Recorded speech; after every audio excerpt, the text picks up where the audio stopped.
शिवबा, एक गोष्ट नेहमी लक्षात ठेव, सत्ता मिळवण्यासाठी नसते, ती प्रजेचे रक्षण करण्यासाठी असते. मासाहेब, तुम्ही मला नेहमी शूरवीरांच्याच गोष्टी का सांगता? कारण गोष्टीतून संस्कार घडतात. चांगला राजा सत्यनिष्ठ, धैर्यवान आणि स्त्रियांचा सन्मान करणारा असतो. मासाहेब, मी सुद्धा एक दिवस जनतेची सेवा करू शकेन का?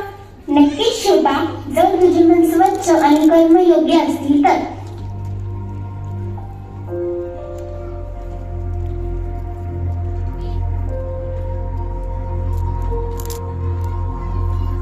शोभा, मला सांग, खरा राजा कशामुळे म्हणतो?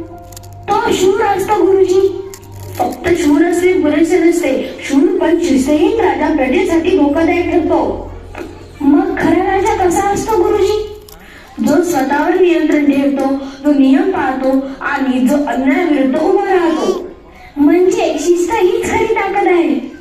हो शोभा, शिस्त नसली तर शौर्यालाही काही अर्थ राहत नाही. दादोजी, त्याला फक्त शस्त्रविद्या नाही तर न्याय, संयम आणि आत्मनियंत्रणही शिकवा. हो, अगदी बरोबर आहे मासाहेब. म्हणूनच हा मुलगा इतरांपेक्षा वेगळा ठरेल. मासाहेब, गुरुजी, मी मन, वाणी आणि कृती या सर्वांमध्ये शिस्त ठेवेन.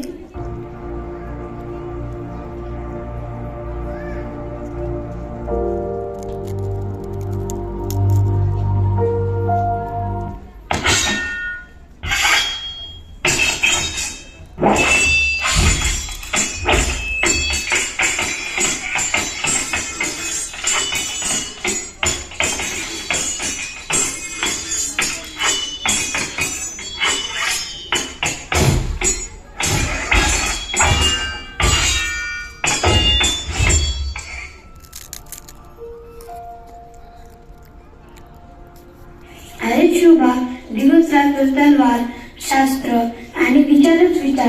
कधीतरी खेळात मन रमव रे.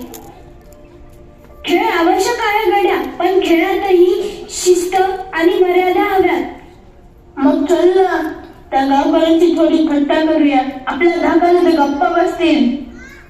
धाक दाखवणं सोपं असतं गड्या, पण दुर्बळांचं रक्षण करणं हेच खऱ्या वीराचं लक्षण. अरे, एवढं काय म्हणते करतोस? आम्ही फक्त गंमत करूया असे म्हणत होतो. आज गंमत, उद्या अपमान आणि परवा